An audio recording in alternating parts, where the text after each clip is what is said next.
It is Wednesday, 8 o'clock Pacific Standard Time, 6/7/2017. I am your host, Frank Dashwood, and you know what time it is. It's time for a little bit of coin metal. Now, it was a terribly productive get your ass kicked at Jiu-Jitsu Wednesday. Although, I'm starting to get that same sensation. It comes back every once in a while where I just feel like I'm not doing enough, man. I gotta get an extra day in a week or something like that to kind of get me over this plateau. I'm feeling like I'm not really hitting that breakout moment. Although, speaking of breakouts, I definitely feel like we've got another one heading up for us on Verge. We had a ton of releases today. Verge Dev is just cranking out new stuff all day long. I swear I had like 6 different notifications, and I'll probably read them off here on the other side of the first dance and all that. But yeah, just going to show you, man, the man is active. He is supporting his coin. He didn't just fucking walk away and say, hey, you guys figure it out. Although I do like that he's not totalitarian about it. He's very democratic. Goes off of the public feedback that he's getting off of us at IRC, as well as other venues. I hear the Telegram is kicking hard these days. Although I have not joined you guys in the Telegram yet, I most certainly will in the near future. I don't know, it's something about a program that wants to know my phone number just so I can install it on my computer. I don't like that. That's just, I don't like supporting that kind of idea. So, I'll probably just install it on a Android device and go at it that way.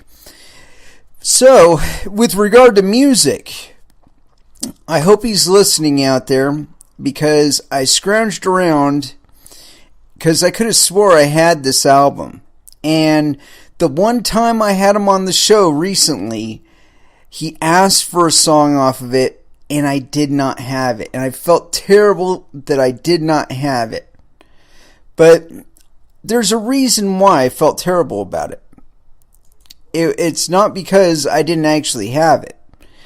It's because I knew somewhere back in my mind that I actually had it, but that for whatever reason I just didn't load it up on my computer. So, here it is, Rio Grande Blood by Ministry. Just for you, Verge Dev, here on Coin Metal.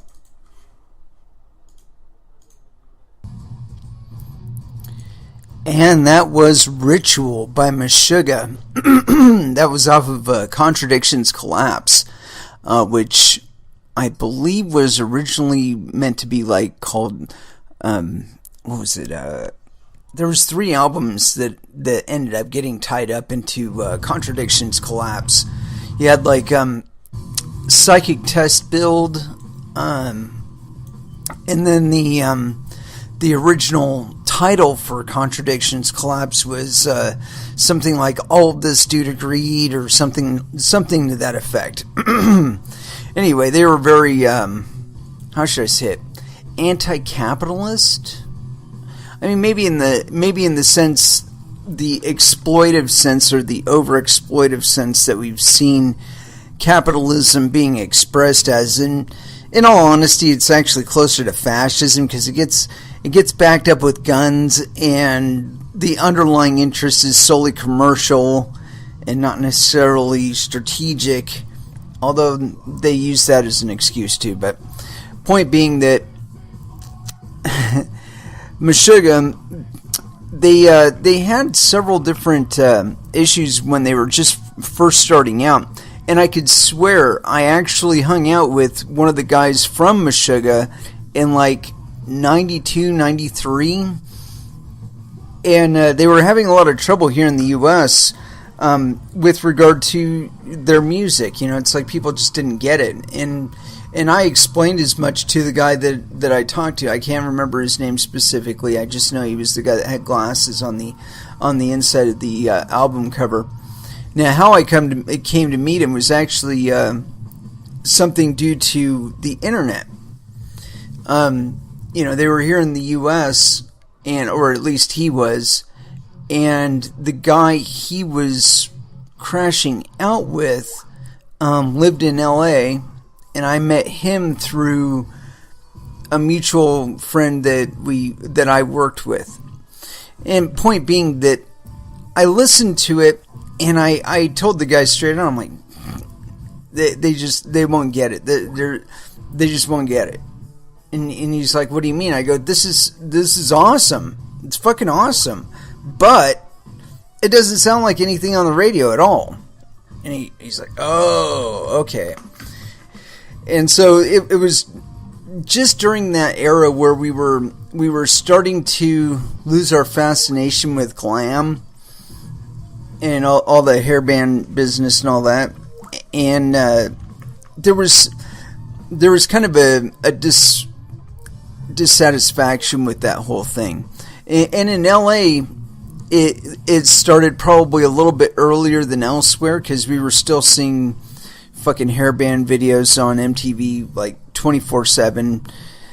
And in LA, I think the issue was you had Guns N' Roses, LA Guns, and then some dude Rose or something Roses, or I don't know. There were like 3 different bands that sprung off from people that were in Guns N' Roses for a short period of time, and then like were not, and got into another band. And then there was like Lions. You ended up with like White Lion and White Tiger and Great White and White Snake, and it was just, I don't know. It was like it's like being in a constant pitch session. It's like everything that you were getting was just like a slight iteration different, but it was more or less just repackaged. And it got to this an oversaturation point that it was just sickening. And what made it more so was that the number of venues where you would actually get to hear the music that you like, metal, were very, very finite. And so to have them occupied by all these fucking hair bands that people could really give a shit about, it was very disappointing, especially when you had things like, you had Dark Angel going on there, you had Death Angel, they were really good too. Anthrax should have got way more attention than they did. They did get some attention, but they should have got way more for like State of Euphoria and Persistence of Times. It was just, or Persistence of Time, not Times.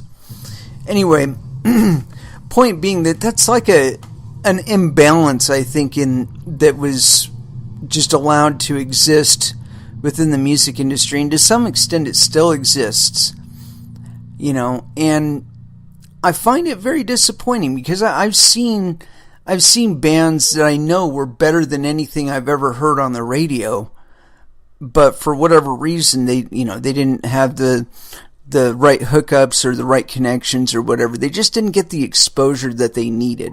That if more people were able to listen to them, they would have had a lot bigger following. Anyway, I did want to touch on some of the new stuff that is available now on XVG. And I haven't gone through all of it here, but there are several little additions that were put on today. Apparently we will be running an ad campaign with Konami for a year, possibly longer. The Electrum XVG IP2 information is up and available on GitHub, and so you can check that shit out. And I believe there was some of the release for iOS that is coming out as well. Let's see here, cutting in and out. That's very interesting. Oh, you know what? Is that any better? Well, hopefully it's actually recording me the whole gig, so I'll be able to re-release it on the what do you call it? The video that I do later on. Now let me look over my audio here really quick just to check my feed and see how it looks on here. Yeah, it looks like it picked me up on the microphone, so, I'll at least be able to release this on the video and you'll be able to hear it then. But it might have been that I had the microphone partially plugged in, because it looks like it's a lot louder now. I don't know. Hopefully it's improved. They will let me know in the IRC, because they loves me. Anyway, so back here, ClearNet Electrum binary available now on GitHub. That's the Tor Electrum binary is next. Let's see, our Onion Blockchain Explorer. I'm just reading stuff off of Twitter right now just to let you guys know. Check it out on Twitter. Check Verge Currency is the one to follow on Twitter to get the best info, because that seems to be the one where VergeDev is most consistently posting information about the coin. And like I said, the guy is very prolific, and I gotta say he's a lot more so than most of the other developers. I think the only other developer that I see as active, or other than of course the Bitcoin Core developers, the ones that haven't blocked me. I don't know that any of them have. It's just funny. But of the developers I'm following, he seems to be among the most prolific. Considering how small the development team for Verge Currency actually is, it's good to see that he's as active. In any case, I do have plenty of stuff I want to talk about today. The first one, and I think this one is going to be very, very important to watch out for.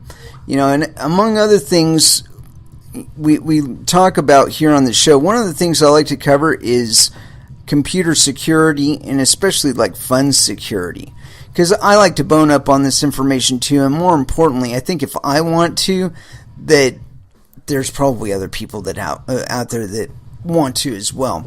And so I like to cover things like threats and stuff like that. And this one seemed kind of interesting and pretty important, especially now that some of us are actually starting to make money in cryptocurrencies. Now that some of that liquidity out there in the market is starting to shift into crypto and more into altcoins, I think this is going to be a bigger concern. So here it is. And this one is on techtarget.com. And this is a definition of a clipboard hijack attack. What is a clipboard hijack attack? A clipboard hijacking is an exploit in which the attacker gains control of the victim's clipboard and replaces its contents with their own data, such as a link to a malicious website. The attack makes it impossible for users to copy anything else to the clipboard until they either close the browser or reboot the machine. Aside from the nuisance factor, the danger is that a user might inadvertently paste the inserted content into their browser or into online content, exposing themselves or others to malicious code. In August 2006, there were reports of clipboard hijack attacks conducted through Adobe Flash-based ads on many legitimate websites, including Dig, Newsweek, and MSNBC.com. The coding is in shockwave files and uses a method called system.setClipboard that repeatedly flushes and replaces clipboard contents. If users follow the inserted link, they are taken to a fake security software site warning them that their systems are infested with malware. The purpose of the attack is to get users to download fraudulent software, putting personal information at risk in the process. All major operating systems and browsers are vulnerable to the attacks as long as Flash is installed. Adobe has since announced it will add a mechanism to the next version of Flash that will allow users to grant or deny access when a shockwave file tries to load data to the clipboard. Now that sounds like something old, alright? The reason why I bring this up is because recently I heard about a guy who was trying to send 13 Bitcoins to a friend. And somehow or another, they Clipboard hijacked him and put in a different address than the one he had intended to send it to. And he basically sent the 13 Bitcoins to somebody who he did not intend to. Okay, and it was because somewhere between when he copied the address he intended to send it to and pasted it into the send form, it got changed. And I guess he didn't bother to look to see if the address had changed before he clicked send. But that apparently is what happened. So be aware, there is this type of attack available. One certain way to make sure that it doesn't happen to you: copy down the address that you intend to send the money to, and then type it in. Do not paste it in. Type it in. This can also help you avoid any missed keys or missed letters or numbers on either end of the address, which could cause you to space funds, or some wallets are well, actually most of them nowadays, they're smart enough where when you try to send it, it's like, no, that's not a real address because it doesn't have enough digits or whatever, or it's got the wrong prefix, first digit, or something to that effect. Point being, watch out for your bunghole people, because apparently they're trying to get you to send your shit to their butt. And yeah, again, you work real hard at trying to make the money on the exchange or on your website for your service or your product or whatever, and then to have it ganked from you like that on, something as simple as just copying and pasting the address in instead of typing it in, that's not good at all. I mean, especially when we're talking about 13 Bitcoins. I mean, that's a lot of fucking money. I mean, we're talking what, like close to $40,000 just got sent to some asshole. So, like I said, gotta watch out for it. And I don't really have a continuity to this particular episode, and it's going to make it a bitch and a half to try and title it. I don't know why, but it seems like people like the episodes that I put titles on better than the ones that I just date. I don't understand it. I'm not going to complain. I'm just going to go ahead and title them all. But I do want to center around a couple very specific themes here, because I do think it's very important, now that most of us are looking, or many more of us are looking into cryptocurrencies, and it seems like there's still a fever pitch of interest in XVG. So I gotta think that this is just going to continue. This explosion that we've recently seen in interest in cryptocurrencies, I don't think it's going to die down anytime soon. And one trend that I have noticed that I find pretty good, and it's one that I've been predicting would happen for about 2 years now, is that chip manufacturers are starting to pay attention to us. They're looking over at China, and they're seeing them just rolling their hardware out, 3 months after they've already been using it on the open network. And they're saying, we're getting dicked here. We got to get in on this shit, because not only are they fucking over everybody else on the network, but they're dominating the hardware market. And that's not good, because we make hardware. And so we should make the hardware that they're making, but make it better so that people will buy our stuff instead of their stuff. That's called competition. I'm really shocked and appalled it's taken this long. I would have thought that the 2013 the drought of GPUs out there would have been enough to signal that we're not a teeny tiny part of the market anymore. Okay, that if they can keep up supply, we will keep up demand. And I mean, I think at this point, though, you know, back then, Bitcoin was only like I don't know, like $180 or something like that. It's gone up tenfold since then. Okay, the prices of GPUs have not gone up that much. The quality of them certainly has. But I think, among other things, what we're doing is we're pushing Moore's law in another way. You know, it's like they've had a schedule set for, you know, projected 10, 20 years into the future for, you know, when they're going to set up fabs to do this, and when we're going to be moving to this nanometer, and, you know, when we're going to be moving from 9-inch wafers to 12-inch wafers, and, you know, they've got it all planned out. Okay, they've got it projected out for a decade. But we happened. Okay, and they probably had it set for like 2005 as this marker, and then 2015 as this marker, and somewhere between there, we happened. And we've thrown their entire metric off for how many GPUs actually need to be introduced to the market. And only now, in 2017, 4 years later, you know, now there's beginning to become some more interest, or there is beginning to be more interest in mining because the price is shooting up, and so now these guys are finally getting on ball with addressing our demand. I think it's kind of stupid to try and give us pared down models, with the exceptions of video outs and stuff like that, because we really don't need that. But there are other pairings that they're doing on them that I don't think are really smart. But the point being is that the ball has started to roll. Okay, it's not just Global Foundries here in the U.S. that's getting in on it. There are other fabs now that are getting in on it.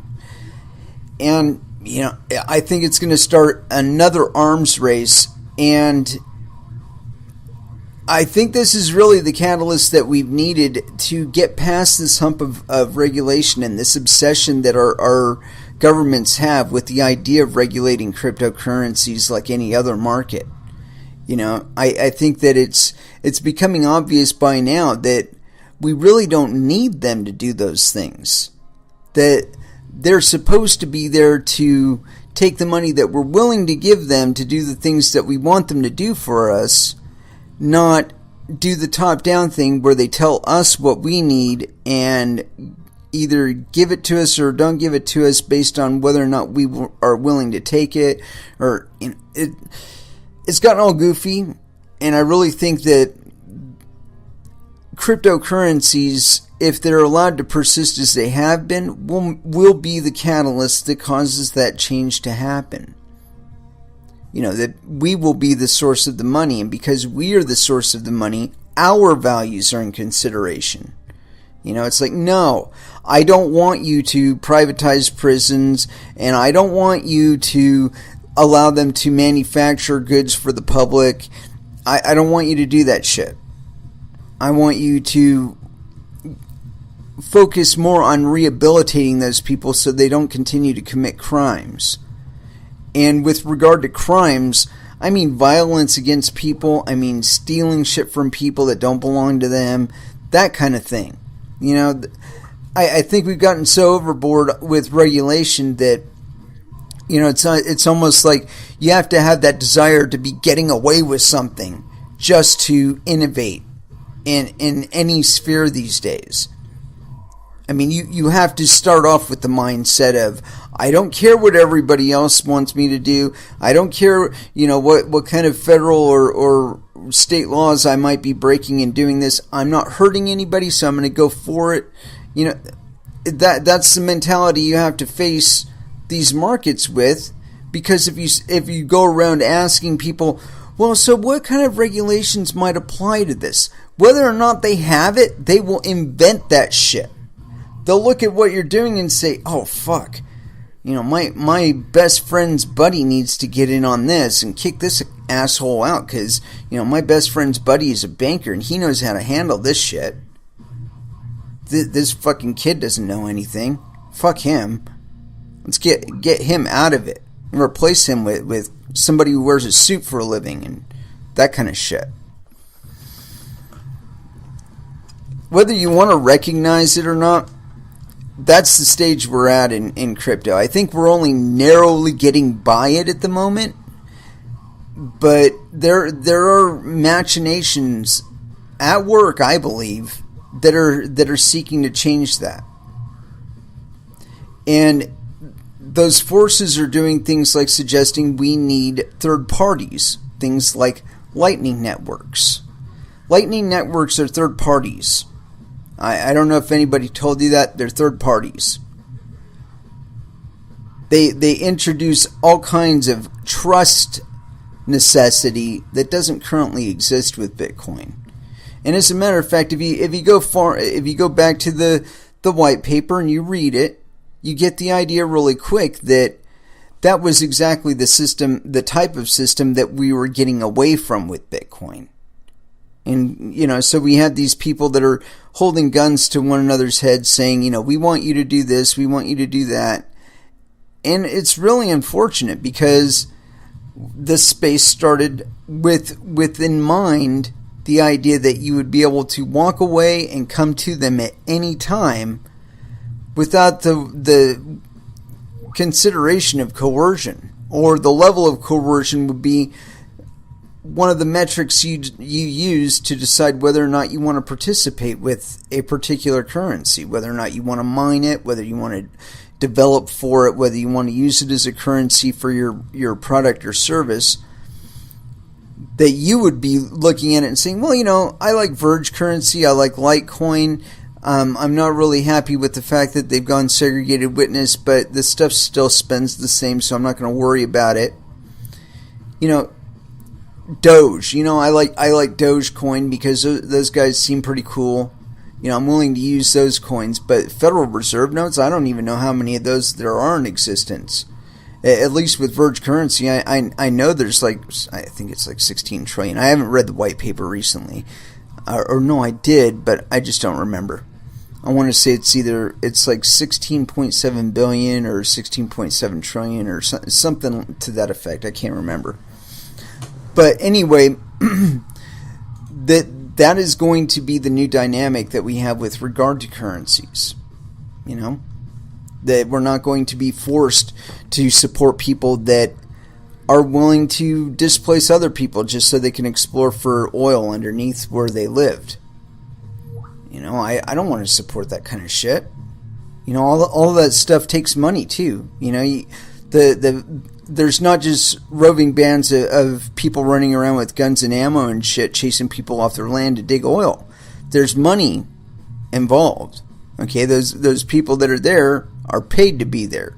Those guns they're carrying were paid for by the same people that are paying them to be there. So if they don't have that money to pay for those soldiers and pay for the guns, then the people don't get displaced and oil doesn't get explored for under the place they live. And that is the new dynamic that cryptocurrencies really bring to things. Is that because we can circumvent the people that take the money and loan it to people that are willing to pay people to do those things. Once the funding runs out, so will that activity. And that's what I think the major advantage of cryptocurrencies is. It's because they're apolitical in that sense. I mean, it sounds like they're very anarchistic in that sense, but it's actually apolitical because it doesn't need politics in order to operate. Now, there's of course the politics of public perception, but you can always get over that if you continually manage to make good on your proposal. When you start breaking the word that people signed up under, as has happened in cryptocurrencies before, and I expect will still happen. When that happens,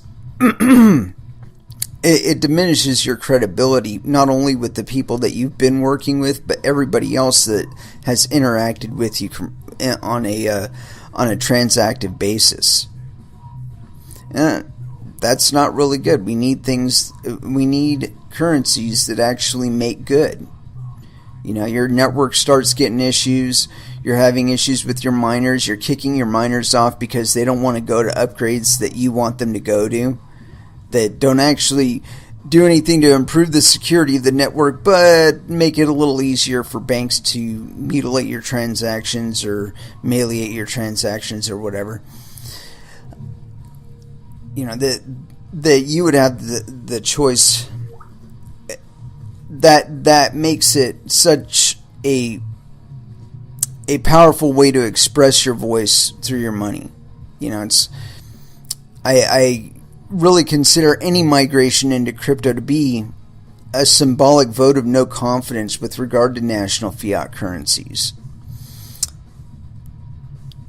But we haven't managed to figure out all of the different ways, all of the different metrics that matter with regard to cryptocurrencies. And I believe that functionality and trueness to the white paper or the ethos of origination, I think those are key metrics to consider. But anyway, I want to go ahead and touch into some music. Get a little music break in here. And I did add some stuff to my repertoire, and this one I've missed not having it to play here. Holy Wars, The Punishment Due by Megadeth here off of Rust in Peace here on Coin Metal.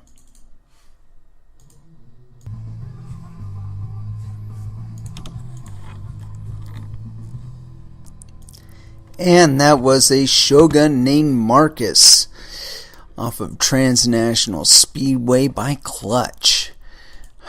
Gotta say, I really enjoy that song.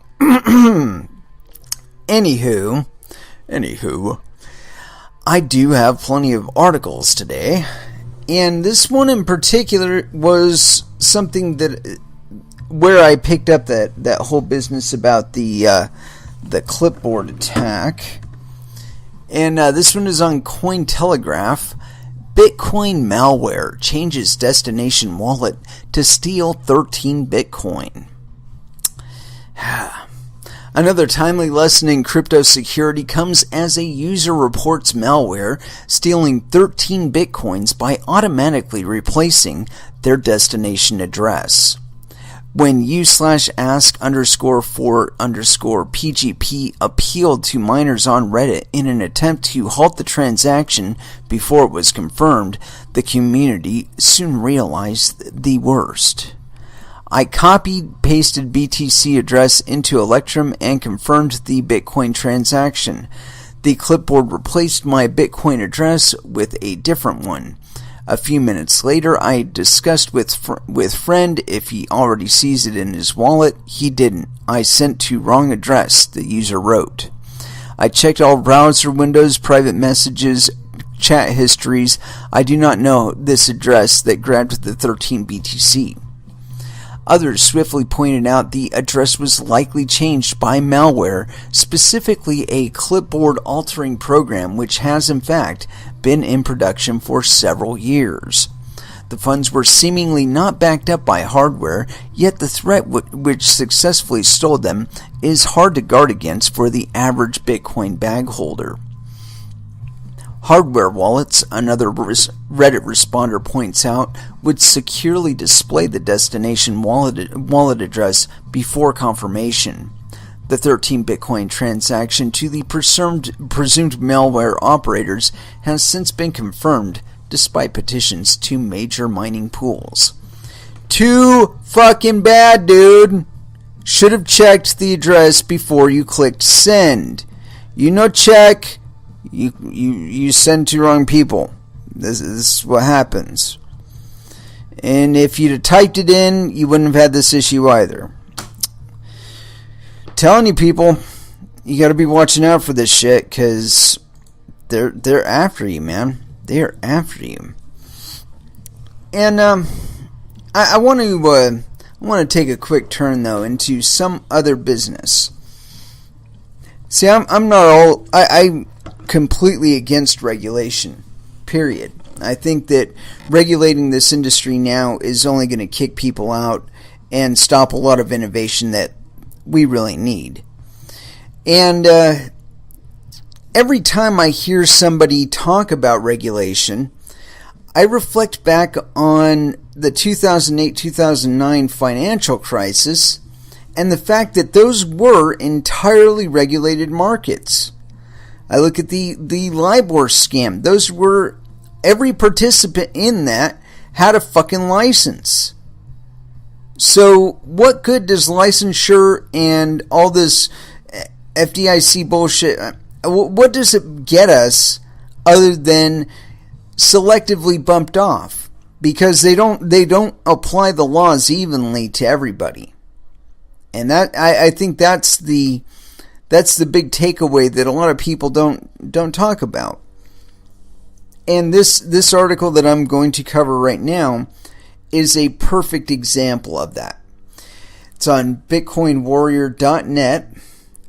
A federal regulator is probing Wells Fargo mortgage practices.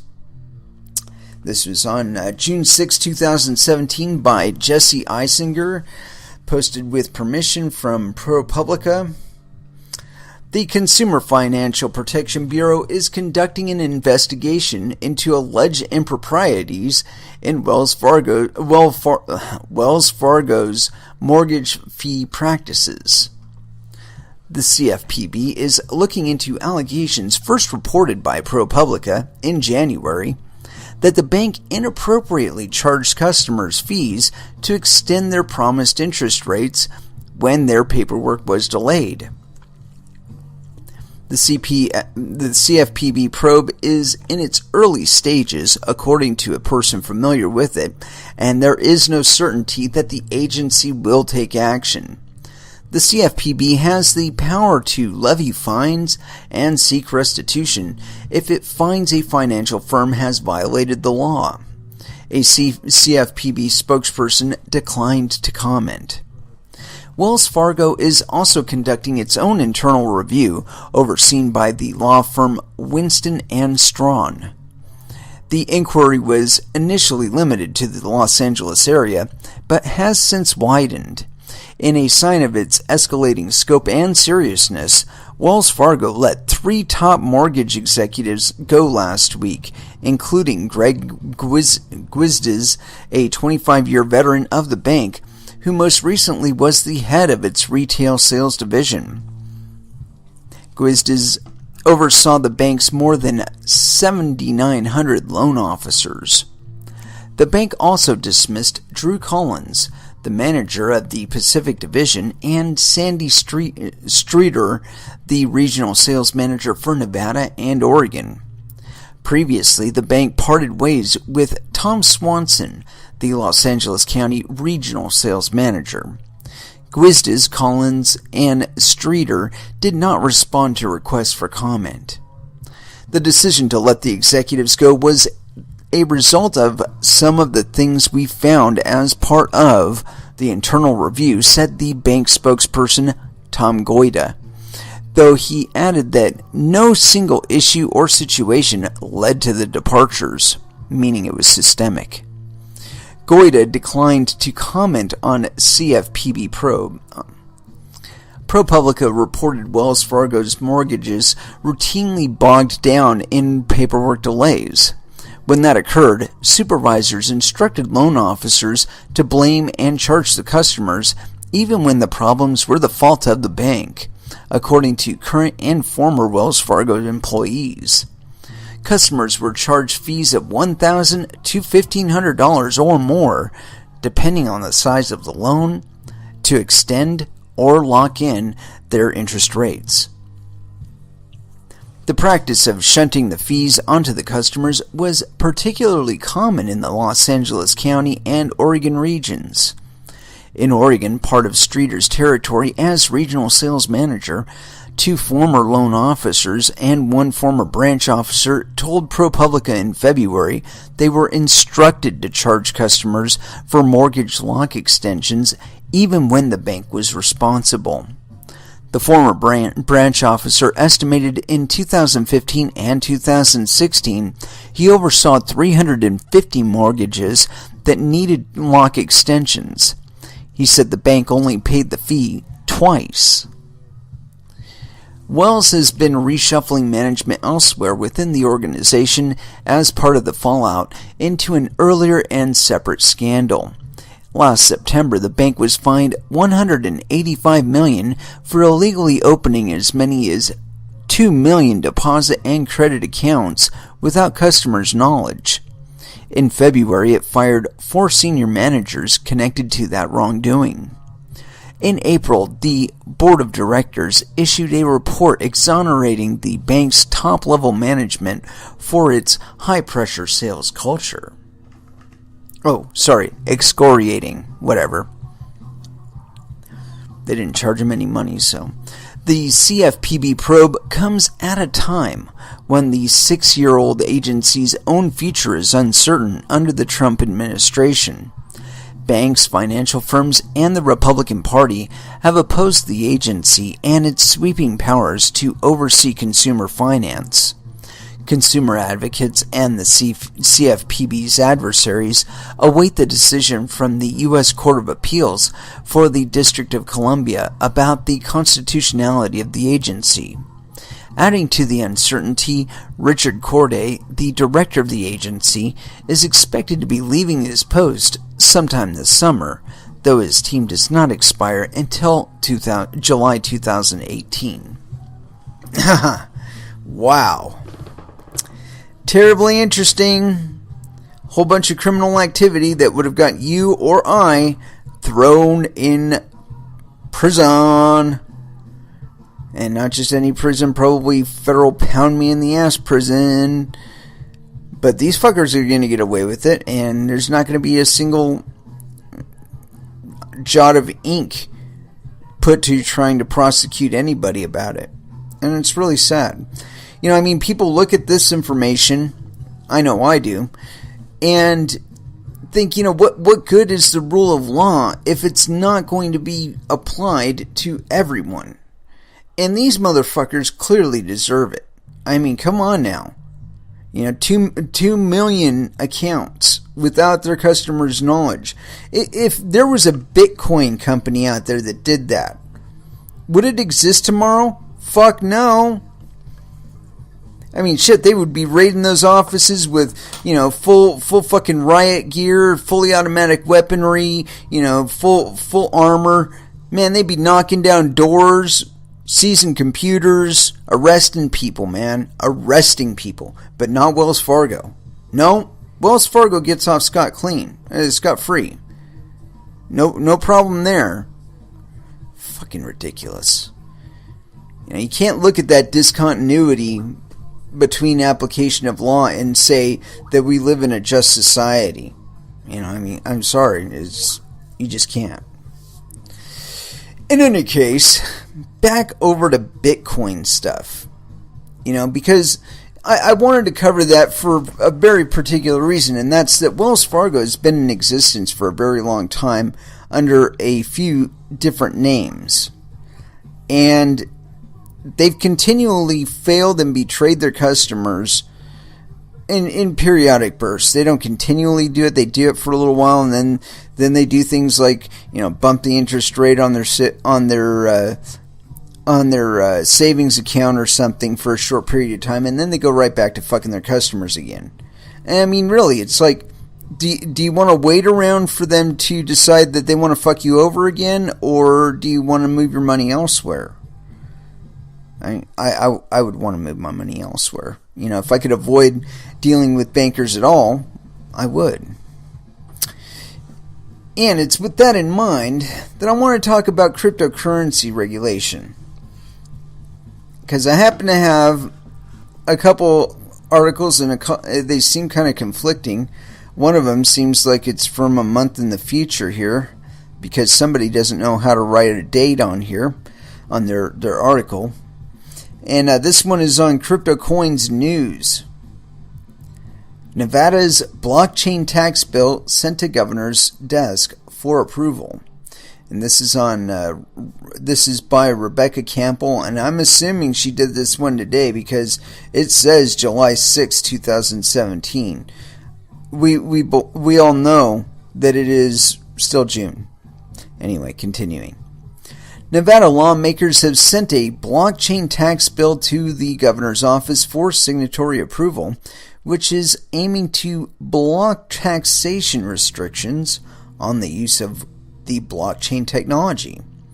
Senate Bill 398 received full backing from Nevada senators in April, advancing the bill to a 21-0 vote as they voted to recognize the blockchain tax bill. First introduced on 20th March by Senator Ben Kieckhefer, I guess.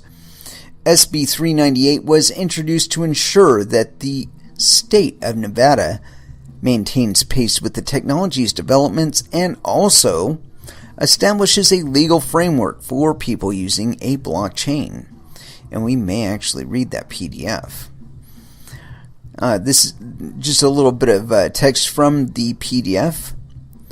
This bill prohibits a local government from, number 1, imposing a tax or fee on the use of a blockchain. Number 2, requiring a certificate, license, or permit to use a blockchain. And 3, imposing any other requirement relating to the use of a blockchain. If signed into law, it would be the first bill of its kind that would keep local jurisdictions from taxing or imposing restrictions on blockchain use. Advancements in blockchain bills.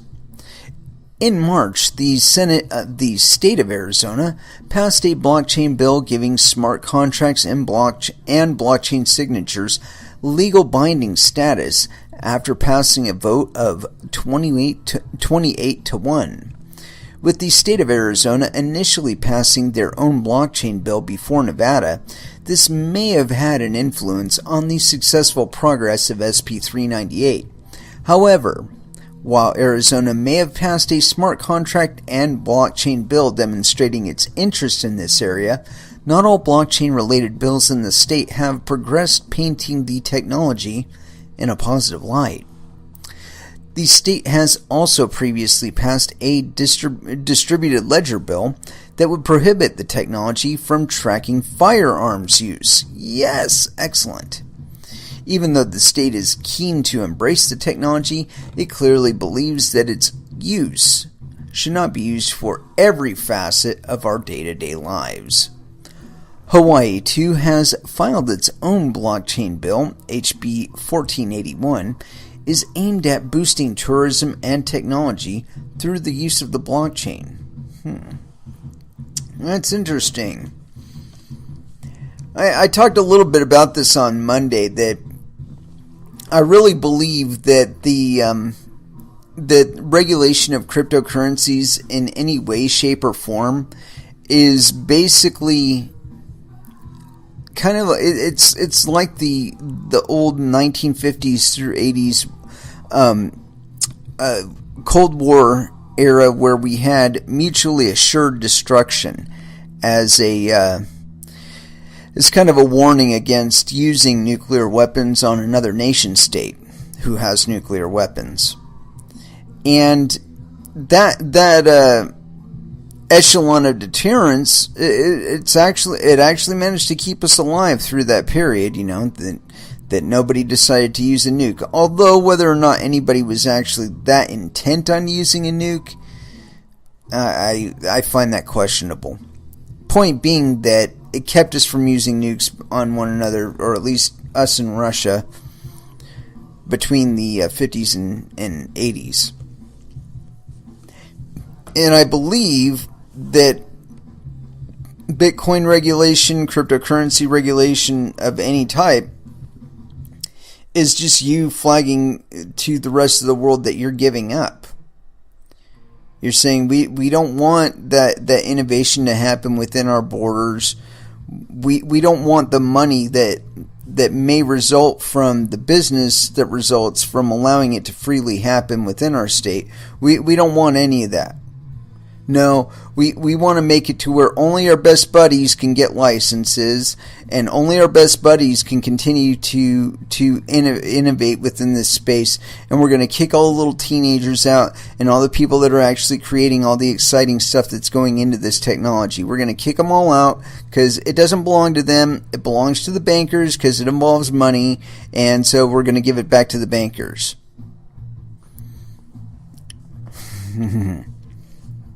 And you know, people call me a fudder, okay?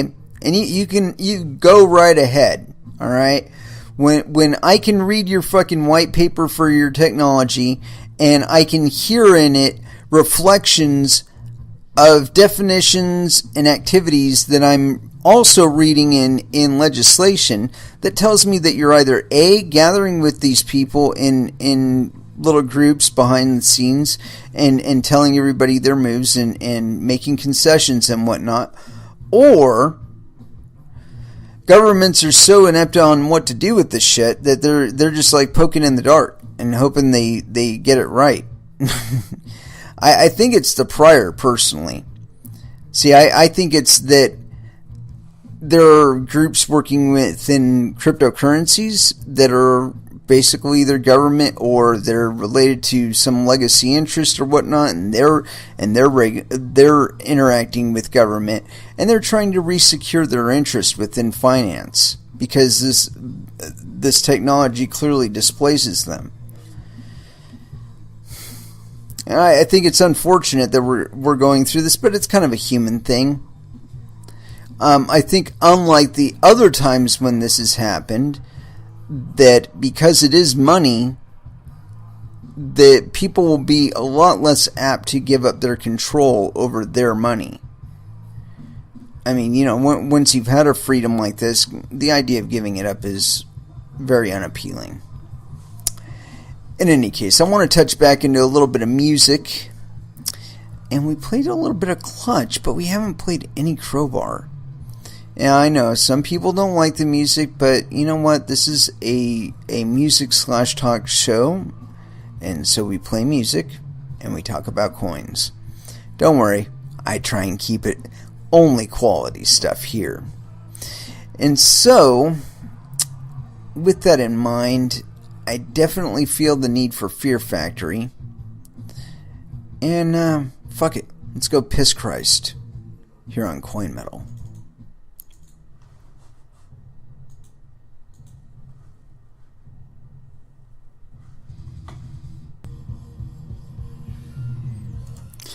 And that was Live Undead by Slayer.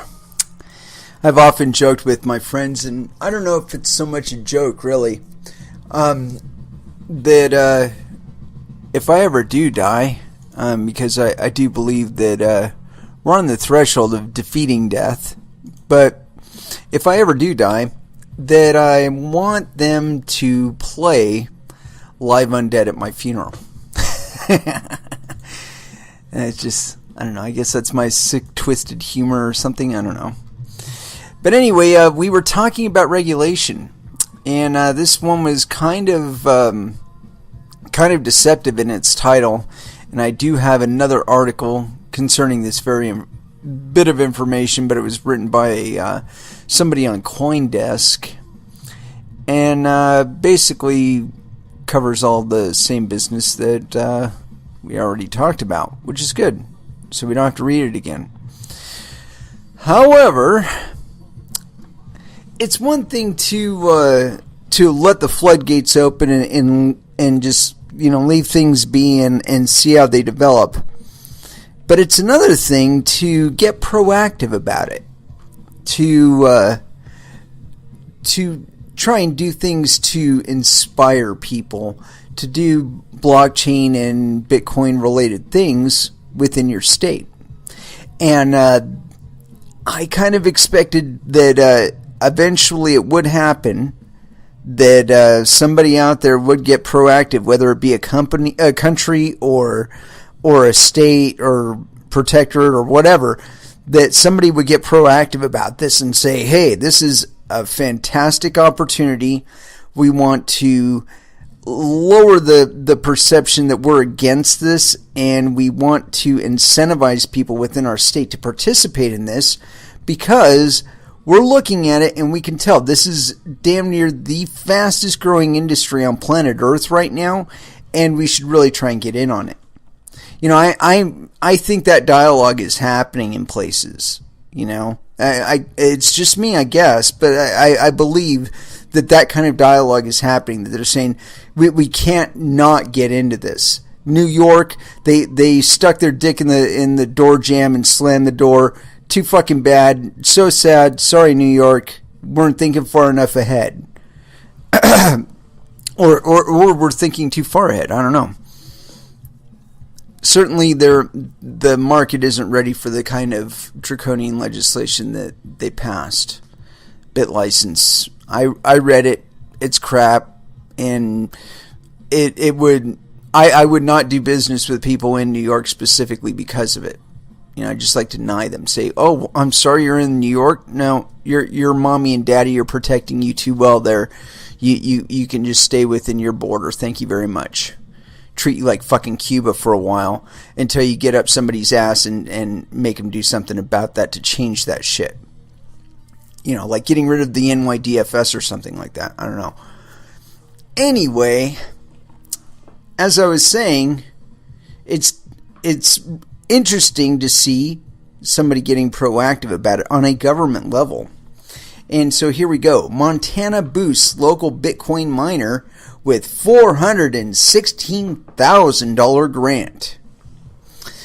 In a U.S. first, Montana's state government is providing public funds to a local Bitcoin mining firm as part of a broader effort to fuel job creation. Announced yesterday as part of a $1.1 million local job aid package, a grant of $416,000 is being awarded to Missoula County to support a Bitcoin mining firm called Project Spokane. Bitcoin mining is an energy-intensive process by which new transactions are added to the blockchain while also securing the history of transactions. The grant is drawn from a public aid program called the Big Sky Economic Development Trust Fund program, aimed at supporting long-term job growth. Notably, it represents the first time that a U.S. Bitcoin miner has received state funding to support its operations. According to statements from the Office of Montana Governor Steve Bullock, 65 jobs will be supported by the grant. The funds, the state government said in a release, will be used for the purchase of equipment, machinery, furniture, and software, and for wage reimbursement. As Montana's strong economy continues to grow, Main Street businesses in communities across the state are adding jobs and seeking a skilled workforce to fill them. These funds will help businesses plan for responsible growth and train employees for success, Governor Bullock said. Thank you, Governor Bullock. Showing that there is yet intelligence in government. Apparently you're serving the people of Montana well with this. And I'm personally eager to see how it turns out, because I think this is a good move. You know, I think that the more states do participate in this kind of action, they'll be the first to receive the reward for doing so. And, yeah, kudos to you, Montana. And that one was by Stan Higgins, written on June 7th of 2017. And that was on CoinDesk, if you hadn't heard me say it. In any case, yeah, so there's a little bit of back and forth out there with regard to exactly what to do with cryptocurrencies. And you know, that kind of sucked up a lot of the stuff that I actually had to talk about. I mean, I had a whole bunch of stuff here, but some of it's about segregated witness, and I don't want to talk about that shit anymore. And on all honesty, I wish the thing would die. I wish that people would stop posting shit on my Twitter feed saying that oh yeah, there's so much support. You know what? Look up the amount of blocks that are signaling support for segregated witness. Last time I checked, it was just above 30%. I mean, come on now. Give me a break. You're gonna force 70% of the market, 70% of the miners out there to do a software change that they don't want to do. And speaking of the change itself, I caught this one and I didn't actually read it, and I'm kind of interested because it at least the title of it shares my own perspective with regard to segregated witness. And this is on Dedelnick's Den. Dedelnick's Den? Dedelnick's? I don't know. Dedelnick's Den. Just another WordPress site. Segwit and technologies built on it are grossly oversold. It's an interesting title, isn't it? Let's go for it. Like all good lies, there's a kernel of truth behind them. However, like all good lies, they omit or distort some specific information, which are key. Like all good lies, they get repeated so often that they may end up looking like the truth. Let's go over some of them. Segwit solves malleability. Segwit only solves malleability for transactions which spend only Segwit UTXO. All other transactions remain malleable. This fix is enough to enable technologies like Lightning Network. This comes at the cost of reducing fungibility, because only some coins can be locked in the Lightning Network. That's not my concern with segregated witness. My concern with it is the TXID information being diverted to the outside of the block instead of being hashed into the block.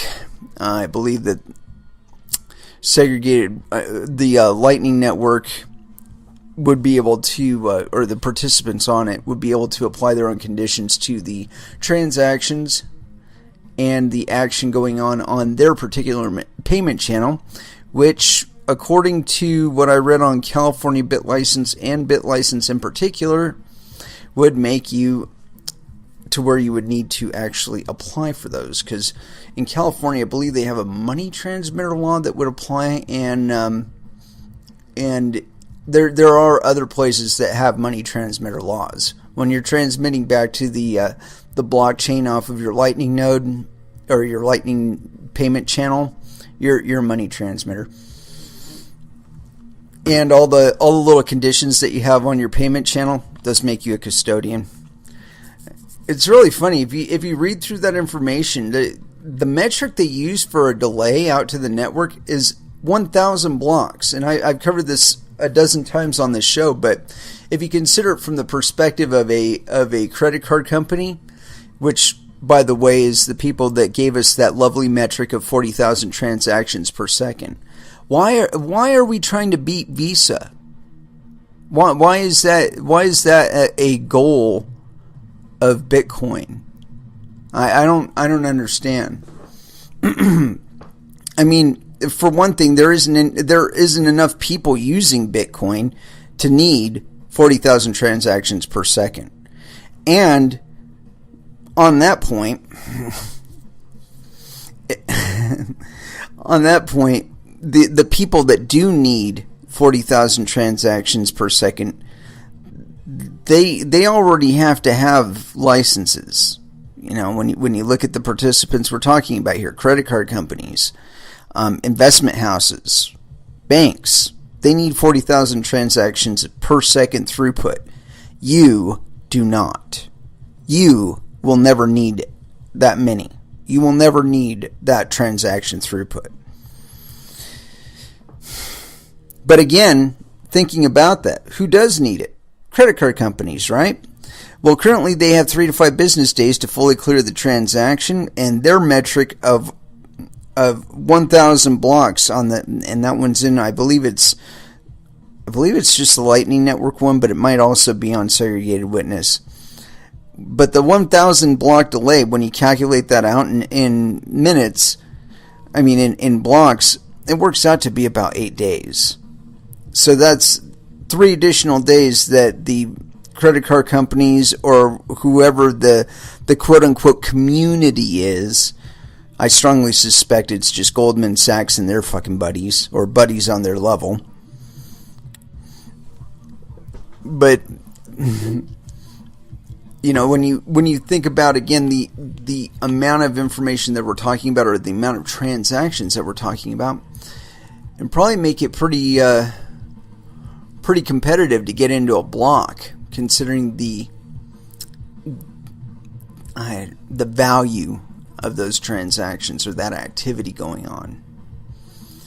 And for them, it would probably be relatively minor, but of course, with every one of those transactions that they're speeding by at 40,000 transactions per second, they're clipping a little bit here and a little bit there. And sure, to you as a Bitcoin user, it may appear as though you're getting this great deal on your transaction fee, but what's really happening is you're only able to verify your transactions on their Lightning network, on the nodes, and they're going to be bouncing it around for 8 days before it's going to touch back to the Bitcoin network.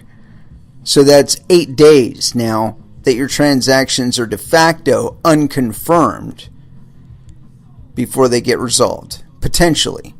And I'm not trying to FUD. This is all information that you can glean straight out of the Lightning Network white paper and the Segregated Witness white paper.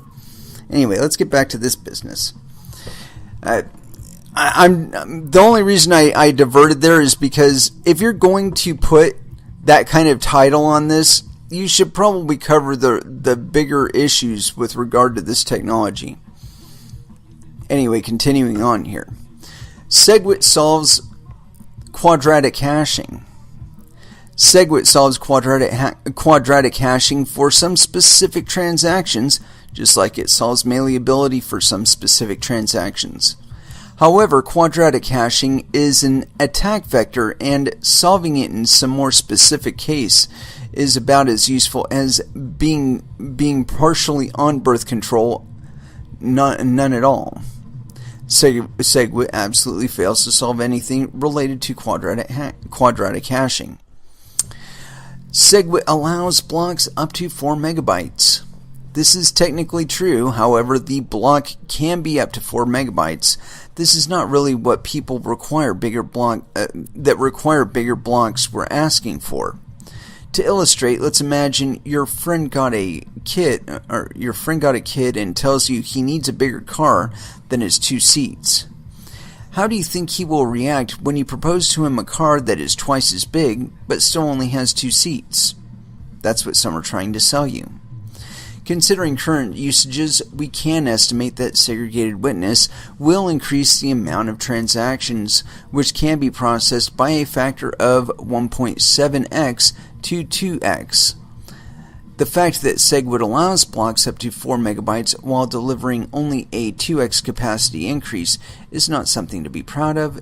It adds a new attack vector, as one could start producing bloated blocks and ultimately reduce the long-term scaling capability because the adversarial case just got twice as bad. People do not want bigger blocks for the sake of bigger blocks, but for the value they bring to users, just like people do not want a bigger car for the sake of a bigger car, but because they can transport more people or stuff in it. Lightning Network can go world scale. Lightning Network, or in short LN, is a technology which allows users to lock funds into a channel, then do transactions off-chain and only settle the end result on the blockchain. This is all great until you look at the fine prints, which are for some reason always omitted. The first one is that it changes the security model. With Lightning Network, the person you are transacting with can steal your funds at any time, and it is up to you to publish a proof that you are being stolen from within a given time frame. This is a drawback in itself, but something one could work with considering the benefit brought by Lightning Networks. However, in the case where the chain is running at capacity, it may be very expensive or not even possible at all for you to publish the proof within the required time frame. In the world of LN, full blocks equals stealing. The second problem is that it requires an ungodly amount of capital to operate. If you want to be able to pay up to $100 using Lightning networks, you have to have $100 or more locked into the channel. If you want to be able to receive $100, this amount or more needs to be locked on the opposite side of the channel. If we imagine an extremely centralized network with only one hub in the middle, processing payments for 10 million users, which is the order of magnitude of the number of Bitcoin users today, and allow these users to send payments up to $100, the users collectively would have to lock up at least 1 billion in channels. The hub itself would have to also lock up 1 billion in all the channels with its users, and yet be less useful because of the $100 limit. Yes, that's 1 billion to create a Lightning network the size of the current Bitcoin network. Growing to 1 billion users and up to 1,000 in payments require $1 trillion from the hub. But we imagine we won't have one giant hub. Instead, we will have several hubs interconnected with others. Let's imagine we can find routes for Alice to send a payment to Bob in an average of 3 hops. Then we need to have the amount of Alice's send to Bob or more locked up in each channel along the way. The inevitable conclusion is that LN strongly incentivizes centralization, as longer routes require operators to lock up even more funds in the centralized scenario. Schnorr signatures will provide additional capacity. Schnorr signatures are very cool and indeed both cheaper to validate than currently used ECDSA, and are also more compact, so you can fit more of them in a block. However, signatures go into the witness section of the block, and with current use cases, if we keep the same block size limit, the expected witness usage is about 1 megabyte, when it is possible to have up to 3 megabytes of witness data in a SegWit block.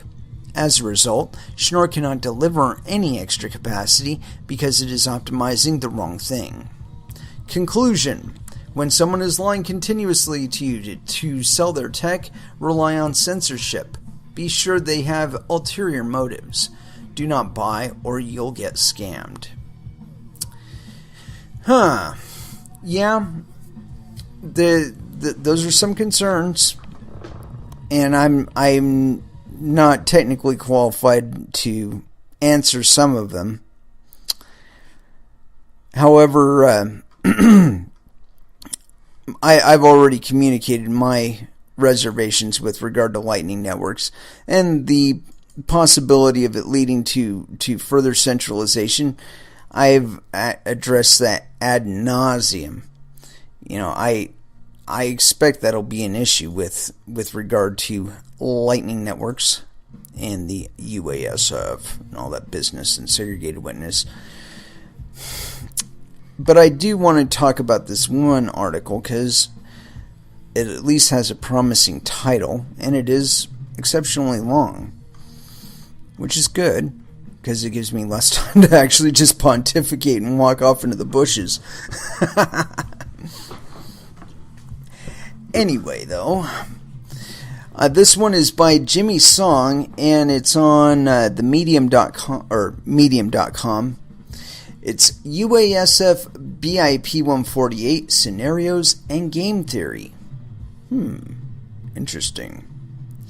I've written a good deal about BIP 148 already, and recently there's been a lot of speculation about what will happen once the UASF starts on August 1st. In this article, I'm going to lay out some potential scenarios of BIP 148. Some caveats before we get started. Number 1, all possibilities up to and including the destruction of Bitcoin as we know it are on the table. One side may not be willing to do X, Y, or Z for the sake of Bitcoin and be a gracious loser, but that's not a safe assumption. We consider all possible moves, no matter how reprehensible they seem in terms of collateral damage. Okay, whatever, dude. Number 2, I'm not going to cover all possible scenarios. In fact, I'm not even going to be able to think up, let alone address, even 10% of the possible scenarios. Moves can get creative as the people involved, and that never should be underestimated. Number 3, you should definitely not count on things happening the way I'm outlining. Knowing about a scenario generally will make the losing side take action to avoid it. Number 4, I'll examine scenarios from the simple to complex. Generally, the more complex the scenario, the more damaging it will be to Bitcoin. I'll have some thoughts on what will ultimately matter in the conclusion, but for the purpose of this article isn't to predict the future, but to show how complicated and damaging everything can be. For the sake of clarity, I'll call the two sides users and miners, with the UASF BIP 148 fork being initiated by the quote-unquote users. The names aren't strictly indicative, of course. There may be users in the miner side and miners in the user side, and are adopted for convenience. It's very good that you specify that, Jimmy. With that in mind, let's take a look at some scenarios that UASF BIP 148 can produce. Number 1, and it wasn't numbered, but miners capitulate. This is perhaps the easiest scenario to understand. The miners, not wanting to risk a soft fork, decide to signal for segregated witness through SegWit 2x, extension blocks, or straight BIP 141, and manage to lock in SegWit before August 1st. A straight BIP 141 capitulation is the ideal scenario for BIP 148 advocates, as that would mean they'd get SegWit and they wouldn't have to go through a soft fork. SegWit lock-in via SegWit 2x or extension blocks will also create a situation where BIP 148 won't do anything. This won't necessarily be ideal for BIP 148 advocates, but will nevertheless avoid the soft fork altogether. SegWit will be in Bitcoin, so this scenario can be considered at least a partial win for the users, even if some larger block size comes along with it. 2. Users have minimal hash rate. In this scenario, the users have something like 0 to 13% of the July 31st network hash rate on August 1st. The obvious consequence of having such a low hash rate is that blocks will come very slowly, 1 per 80 minutes plus. This leads to two big problems. The first problem is there will be a tremendous backlog of transactions on the user's fork. Transactions will take a very long time to confirm, and since block space is scarce, fees will be very high. The cost and time of tracking users' fork coins may put downward pressure on price. That in turn may cause hashing power to move to the miner's fork and make the problem worse. The second problem is that there will be doubt whether SegWit will activate on the user's fork.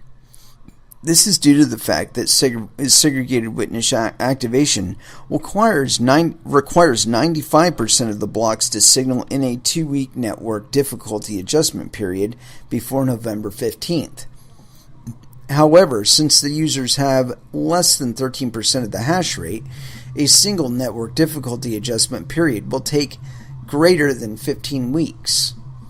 August 1st to November 15th is about 15 weeks, putting activation of segregated witness, BIP 141, on the user's fork in doubt. This brings up the obvious question: why fork at all if SegWit won't activate on the fork? After all, wouldn't it be easier to try a flag day UASF after November 15th? The more obvious it is that SegWit won't activate, the less reason there is to push hash power to stay on the user's fork. Number 3, miners do nothing. In this scenario, the users have something like 25 to 75% of the network hash power. Like a deer frozen by headlights, the miners in this scenario don't react in any way.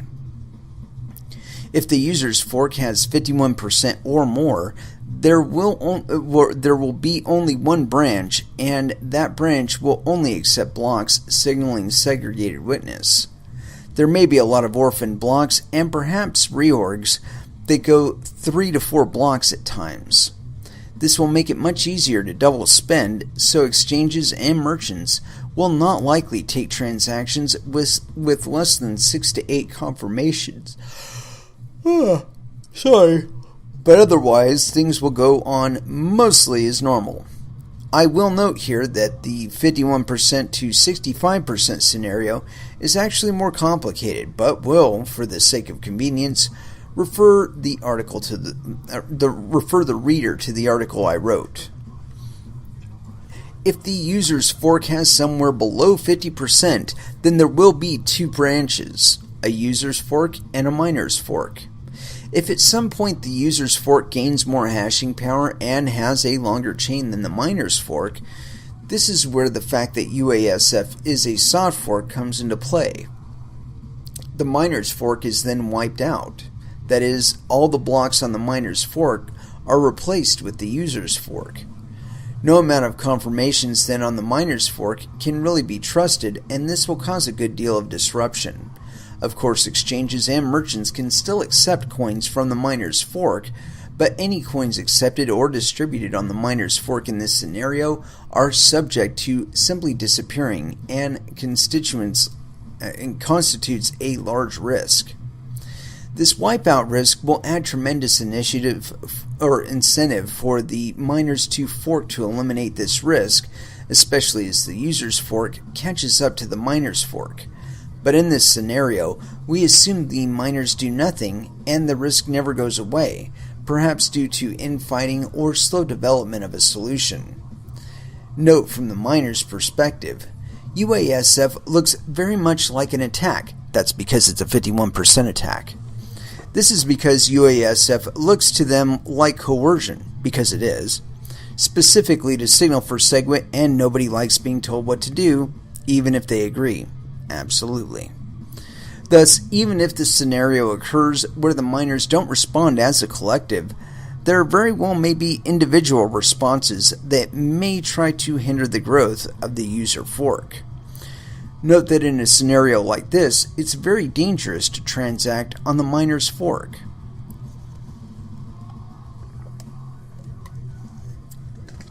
Miners permanently fork.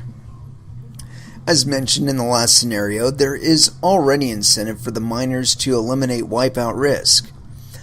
There is another risk for both chains, and that's replay risk. To explain both risks, let's look from the perspective of an exchange. During this time, there will be tremendous demand for an exchange to list coins from both the user's fork coin and the miner's fork coin. After all, UASF advocates will want to sell their miner's fork coin and buy the user's fork coin. For an exchange to be able to offer this, there are two primary transactions on the blockchain they have to be able to do on both chains in order to service customers: deposits and withdrawals. Normally, exchanges credit deposits after 3 or so confirmations. When there's a wipeout risk, however, no number of confirmations will suffice. If the user's fork can't overtake the miner's fork after 100 blocks, some deposits with 100 confirmations would be invalidated.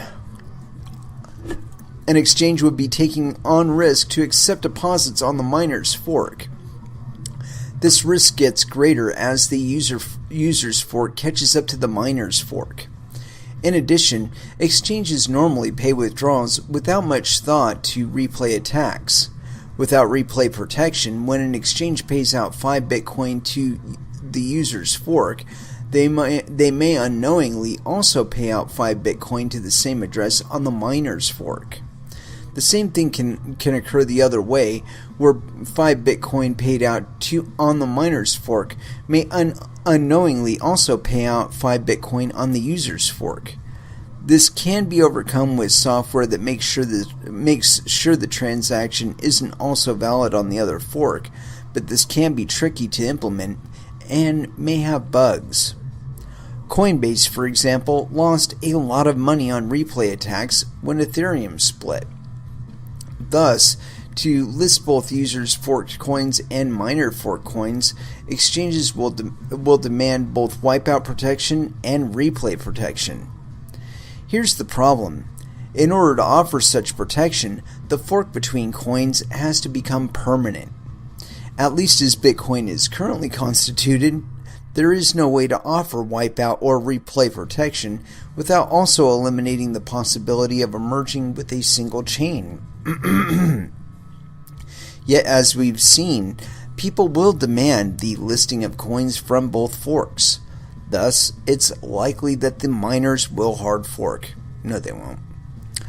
This can be achieved several ways, but something like changing the transaction version, currently 1, but this can be forked to be 2 on the miner's fork, will work fine. Actually, they probably won't change it. In order to get the user's fork counted, they'll probably switch to 2. In addition, since the miners will be hard forking anyway, they may also want to add 2 megabyte blocks as well. Heck, they may even hard fork to segregated witness immediately, as opposed to waiting for lock-in plus activation as to remove an argument in favor of the user's fork. Thus, you may see a very strange situation where the miner's fork will have segregated witness and the user's fork will not have SegWit, due to having less than 13% hashing power and not activating in time. Talk about weird scenarios. I don't believe that one will actually happen. Miners attack user's fork. In this scenario, we assume the user's fork has less than 33% of the hash rate, and the miner's fork decides to attack the user's fork. The purpose of this attack is to make it unsafe to transact on the user's fork. The simplest attack would be a block reorganization attack, and it works like this. Say the user's fork mines 10 blocks in the 10 hours after midnight, August 1st.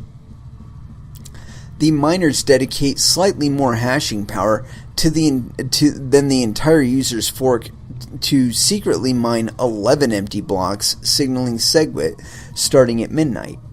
These blocks are not released to the network and take less time due to the higher hash rate. As soon as the 10th block is mined on the user's fork, the miners release the 11 empty blocks. The user's fork immediately reorgs, and 10 blocks worth of transactions are now suddenly thrust back into the mempool. This is very similar to a wipeout, except it's done by explicit attack. Exchanges and merchants that have received coins on the user's fork may now find the deposits/withdrawals are no longer valid. Knowing an attack is in progress, they may halt any deposits, withdrawals, and payments on the user's fork. The user's fork at this point has 2 options. They can either keep the current proof of work or defend against attacks, or change the proof of work algorithm. They're separate scenarios, so let's analyze each separately. Users attempt to defend against miner attacks. In the previous scenario, the miners attacked by using empty blocks. So, to defend against this attack, the user's fork decides to change the rules so that empty blocks are now no longer allowed. This can be implemented as a soft fork and can eliminate the previous attack.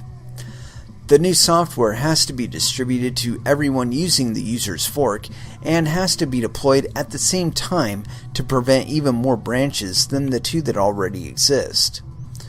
The user's code, test, package, and distribute the software in a Herculean effort that takes 8 hours, and the user's fork manages to add this rule on midnight, August 2nd.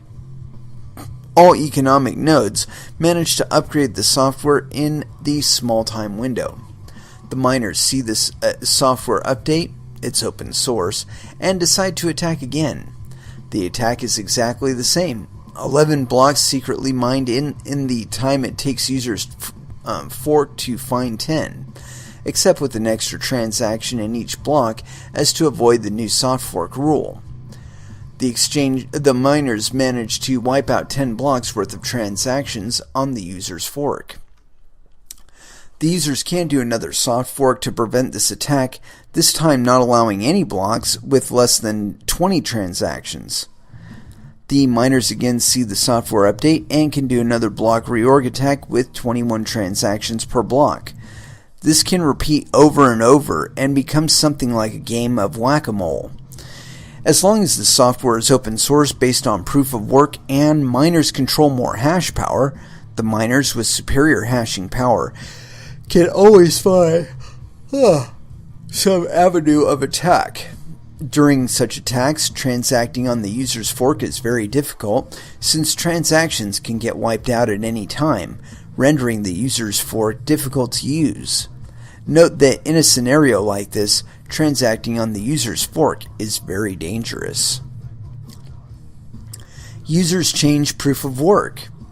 In this scenario, users change the proof of work algorithm as to defend against hash power based attacks. This is a much bigger change, obviously, and a hard fork. Hard forks are very difficult to roll out smoothly, which is why the core developers have normally asked for 6 to 18 months, 6 month to 18 month time frames for rolling them out. By contrast, this change would have to be rolled out in a few days, perhaps even in a few hours.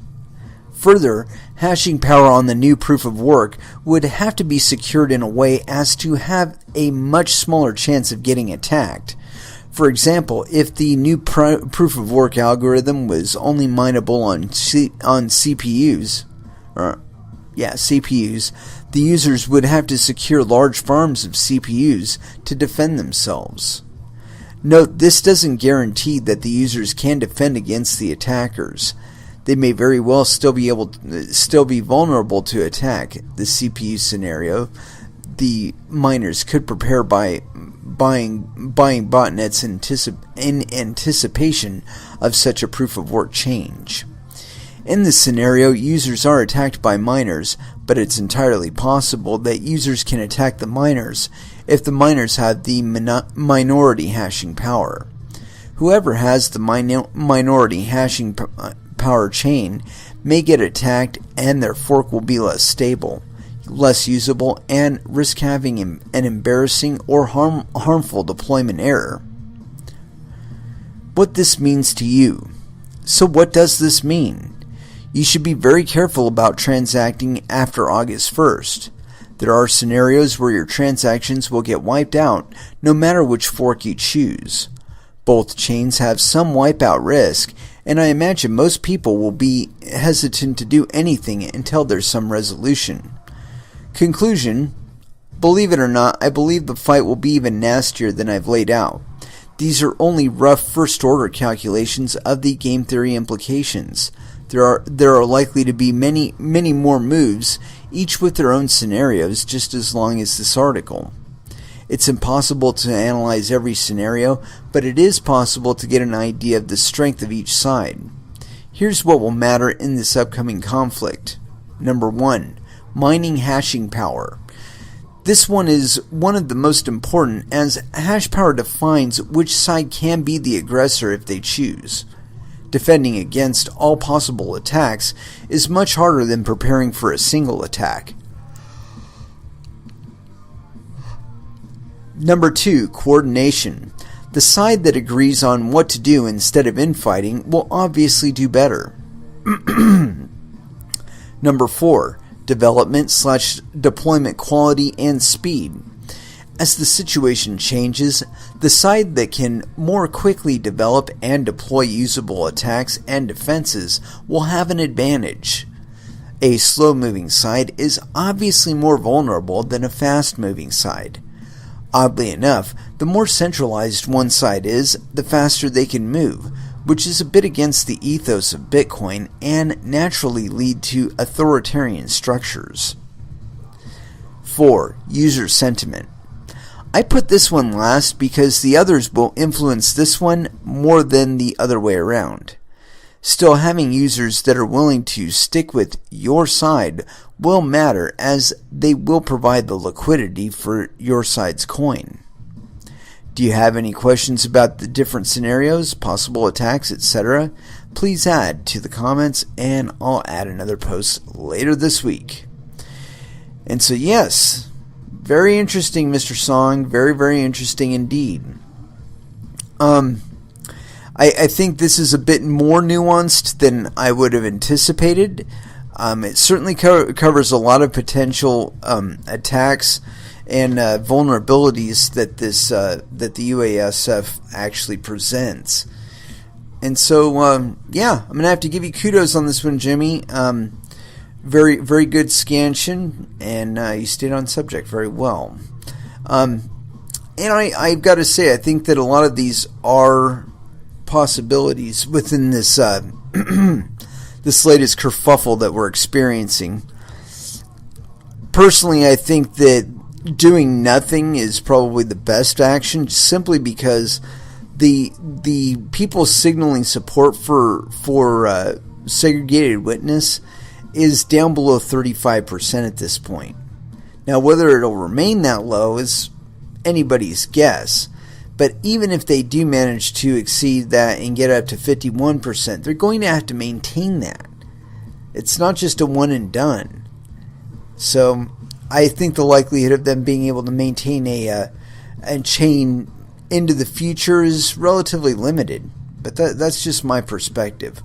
You know, I had a conversation with people about this on on Twitter, and somebody had actually brought up the devs.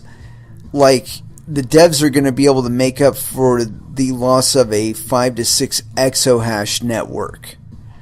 And I'm sorry, I don't care how good you guys are. I mean, I don't even think Verge Dev could guard against a planet attacking the network when you don't have 5 to 6 exahashes on your side. Because that network is constantly getting hammered as is right now. So, yeah. I don't think the likelihood is very good that they'll be able to maintain it. So at this point, I'd rather see them just not try. I would rather see them just divert all their effort over to Litecoin, which is a pretty big coin already, and already has segregated witness deployed. So for them, it would just be a matter of proving it. Prove it to Bitcoin. Prove it to Bitcoin users that this isn't going to take them straight to centralization. And you've got to, you know, even if we gave you a year, I think that would be more than enough time to demonstrate whether or not segregated witness is really the wonderful move that you guys think it is. In any case, I want to go ahead and break for a little bit of music here. I'm going to go ahead and throw in some Static X Cannibal here on Coin Metal.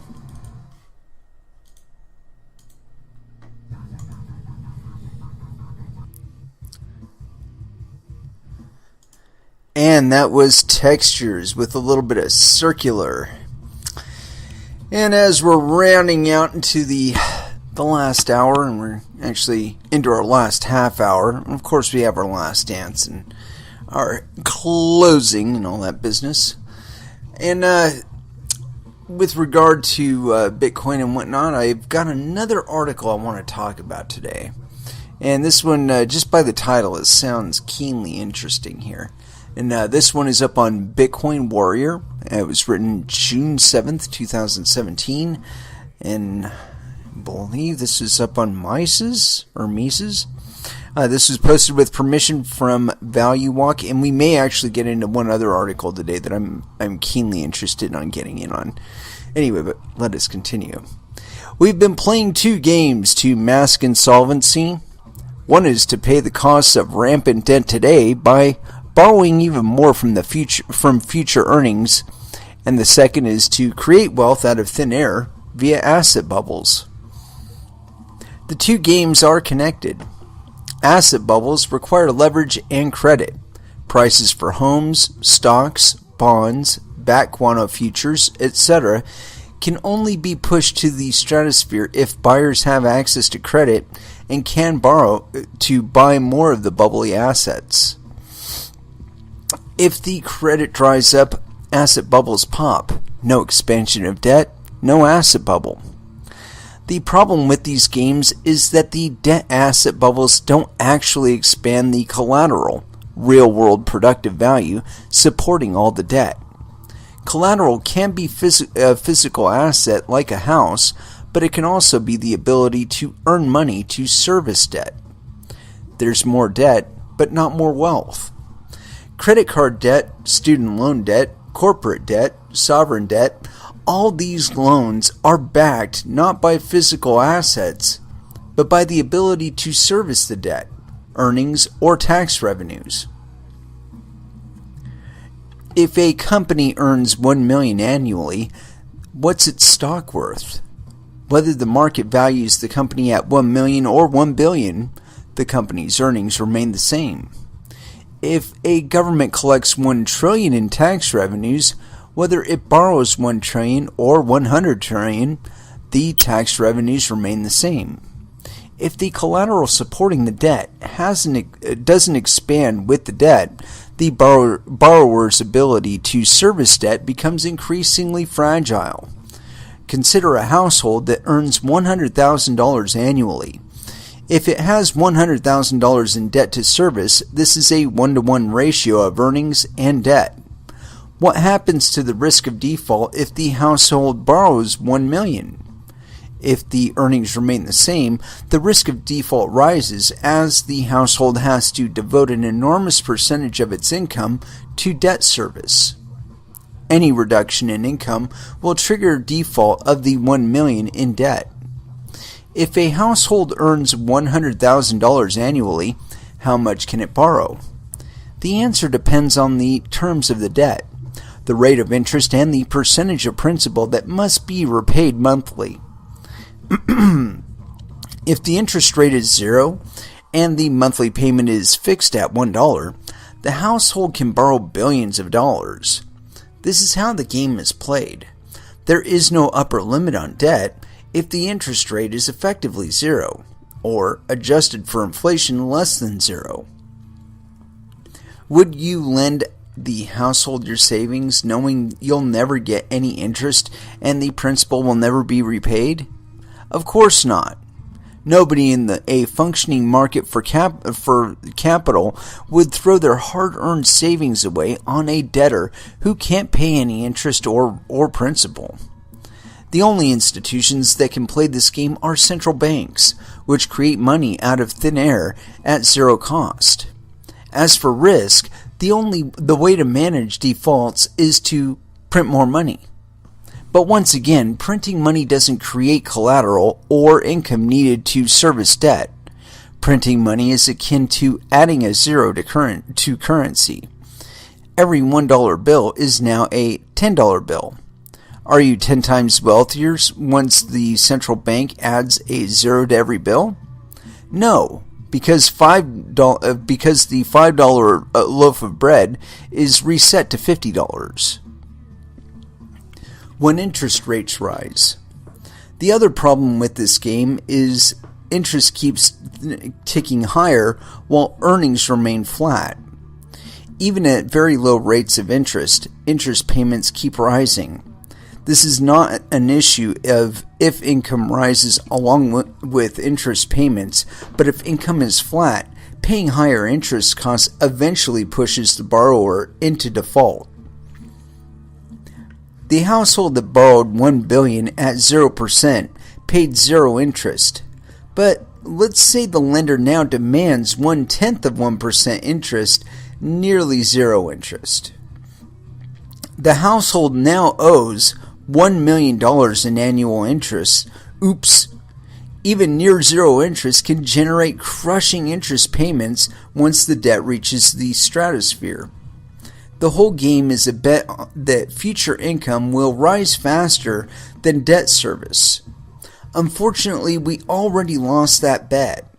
Household income has been stagnant or declining for years, or for the bottom 90% for decades.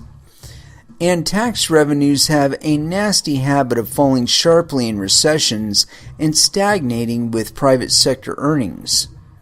Which leads to the second game, blowing asset bubbles. If the household's earnings are flat or declining, one magical fix is to inflate the household home's value from $100,000 to $300,000 in a few years. Now, the household has $200,000 in new wealth it can tap. Wow, was that easy or what? That's the easiest $200,000 we ever made. Of course, the house didn't actually gain any additional functional or utility value. It still has the same number of rooms, etc. It only provides shelter for the same number of residents.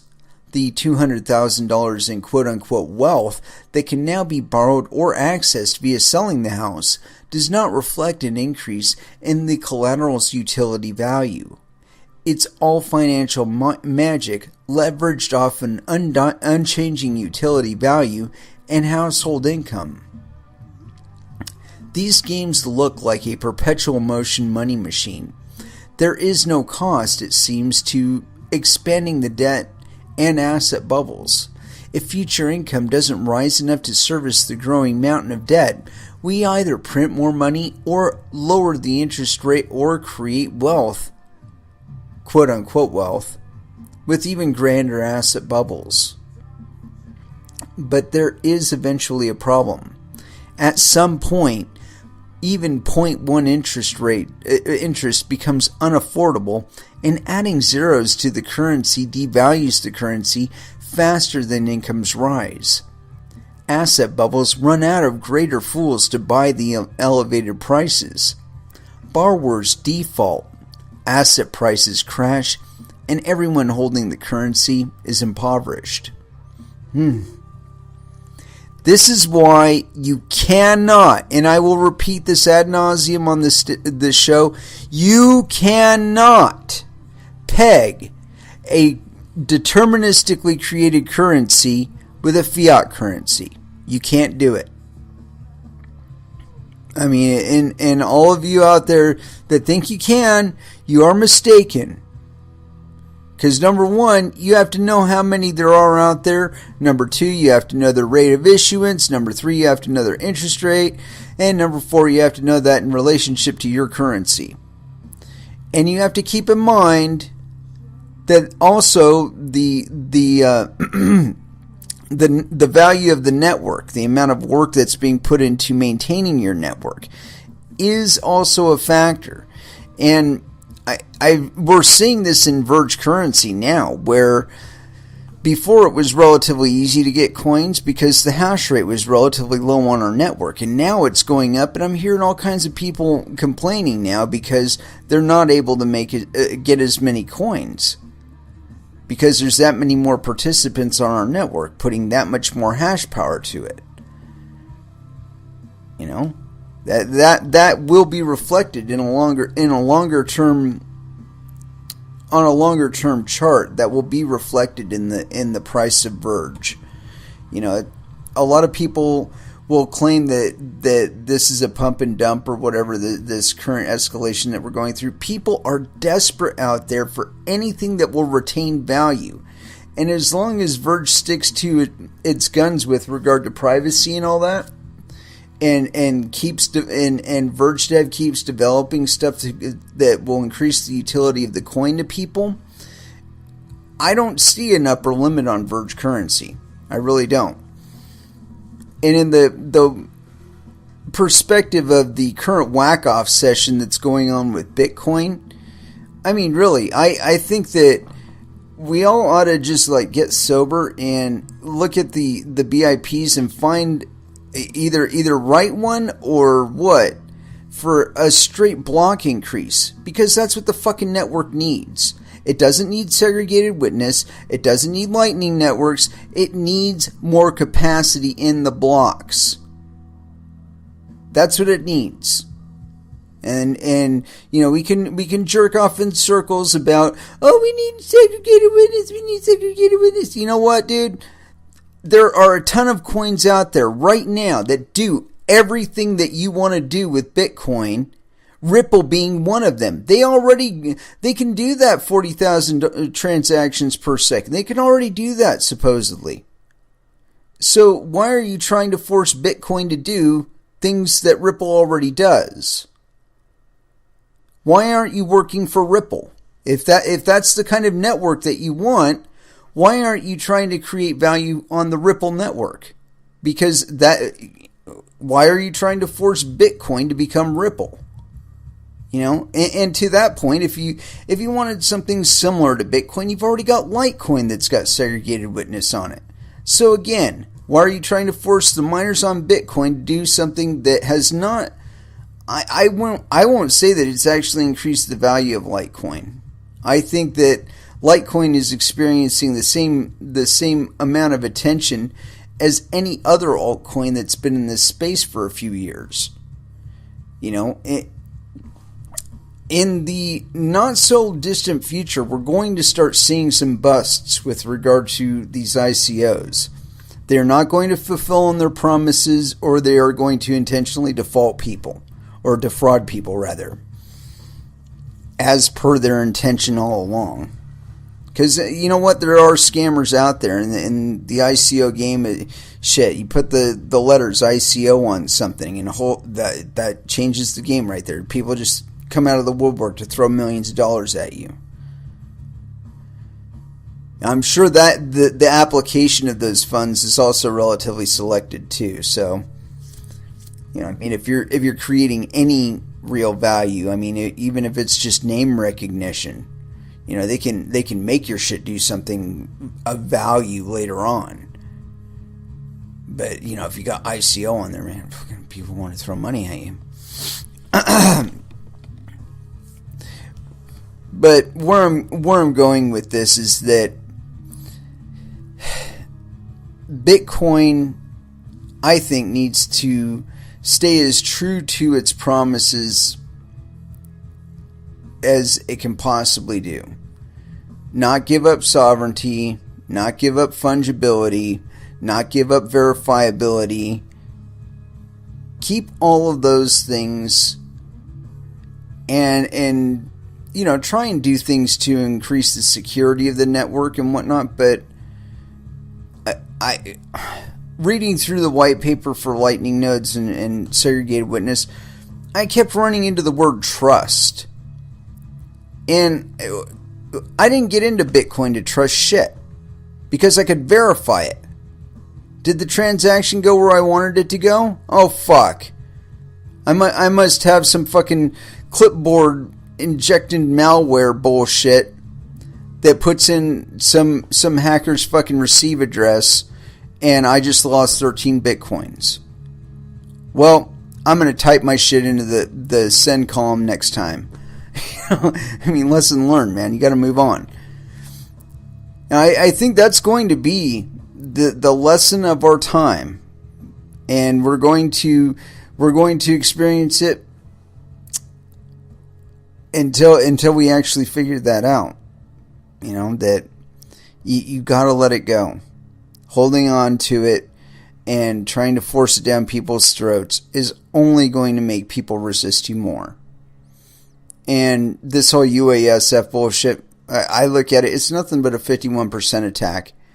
And I've called it that several times on Twitter and elsewhere. And that's exactly what it is. You read the fucking description of it, they're talking about 51%ing the fucking network to force implementations of BIPs that nobody really wants, except for them and their banker friends. And I'm just that's my pontification there. You know, for all I know, it's Goldman Sachs. No, I don't think they're a bank. or Ripple, or, you know, any of the other shell corporations that these guys operate under. And there are plenty of them. You know, make no mistake. That's one of the big resistances there was to the Bitcoin Foundation to begin with, is because it put a face on Bitcoin that also became a target. Because now these guys are the ones that, you know, Ben Flosky and all those guys are rubbing elbows with, and they're human. And like any other human, they can be tempted to say and do things. You know, and we have many incentive points that can be triggered. You know, and we really didn't want that running Bitcoin. We wanted things that helped the network fulfill its promise, the promise of the white paper. We want that. We don't want this fucking political fucking dick fighting, cockfighting. There's an old John Ritter movie where that was a skit. These guys, they're both vying for the same chick. They don't know that one another are in the building or in the room, and both of them put on glow-in-the-dark condoms. And so when they encounter one another, they, without the girl, because she actually wanted two guys, and she didn't let either one of them know what was going on beforehand. And so they both got arrested for cockfighting. And to me, that's that's what this whole thing looks like, man. Is a bunch of guys put on fucking glow-in-the-dark condoms, and they're all vying for the same chick. Somebody turn off the lights, and now it's the execution of the Padawans all over again. Tragic, very tragic to see that coming into Bitcoin. But it was expected, anticipated. It's a factor in the whole game theory gig. And the sooner you guys sober up about this, the better for everybody. Because the fact of the matter is, altcoins are eating your fucking lunch right now. Altcoins are eating your fucking lunch right now, and they're going to eat your dinner too, and they're going to eat your fucking dessert, and they're going to kick you out of your fucking mansion. They're moving in. They're crouching on you, and you're fucking up with this stupid bullshit. Make the blocks bigger. Quit trying to force us into a bank model. Fuck you. Quit trying to hold the fucking network hostage with this bullshit. Because really, you're putting a fucking bullshit face out for the rest of us. You know? This is not boding well. I mean, like, the rest of the world is looking at us and going, you know, these kids, and literally, like 70-80% of you out there that are involved in crypto are under the age of 30. You are kids. And you are running the fastest growing industry on planet Earth. Every fucking eye that has any kind of monetary value behind them is on you right now. And they are watching you fumble the fucking ball down the court. Get control of your fucking cojones, people. It's not about you. This is not about you. This is about all of us. Every fucking person on planet Earth within the next generation is going to be performing cryptocurrency transactions. They are depending on you now not to fuck things up. They are depending on you now not to be creating situations that are going to put them into fucking prison for things that you are doing right now with no threat of such. That is what is at stake here.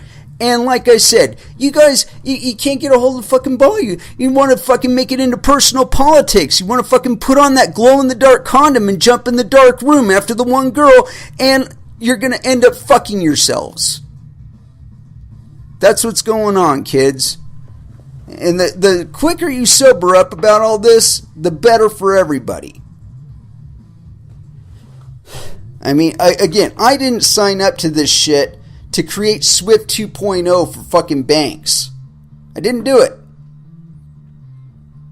I got into this because I believe in the promise of doing digital transactions with without third-party intermediaries. That people all over the planet could be participating in a global marketplace of services and goods with one another without the restrictions that they previously experienced under the regime of fiat currencies issued by central banks. And like I said, everybody out there that's ever questioned their fealty to their national currency is eyeballing you right now as an option, as a way out. And there are countless generations beyond them that will be doing the same thing. And if you want to hasten that transition, if you want that wonderful world that we all dream about and we all fantasize about, when we watch Star Trek and we see images of the future that appeal to us, those are the things that are hanging on our nuts right now, kids. Don't be sitting down on the job. And so, with that, I want to thank you all for listening. Today, the last time I checked, this is the most listeners I've ever had, and honestly, I feel honored to have your attention for any duration of time. Really, I do, because I see you guys as the future rulers of the known universe. And when I say you guys, I mean every person on planet Earth. That's what I see in the potential for this technology. And I'm really counting on you guys to fulfill on that. So anyway, with that, I want to thank you again for listening. We will be back 8 p.m. Pacific Standard Time, as usual, on Friday, after we get our asses kicked at jiu-jitsu. And so until then, I want y'all to trade safe, because my God, it's going fucking parabolic out there, people. Parabolic. I want you to do your homework, because not all coins are created the same. Not all coins have active devs, and not all coins are out there for your best interest. And I want you to watch out for your bunghole, because as much as I love doing this show, I can't be there every second of the day for you, man. You're going to have to do it yourself. So with that, I'd like to find something appropriate here. And yeah, we need a good closeout for that one. So it's going to be Die Hard by Venom. And thank you again for listening, and y'all have an excellent evening.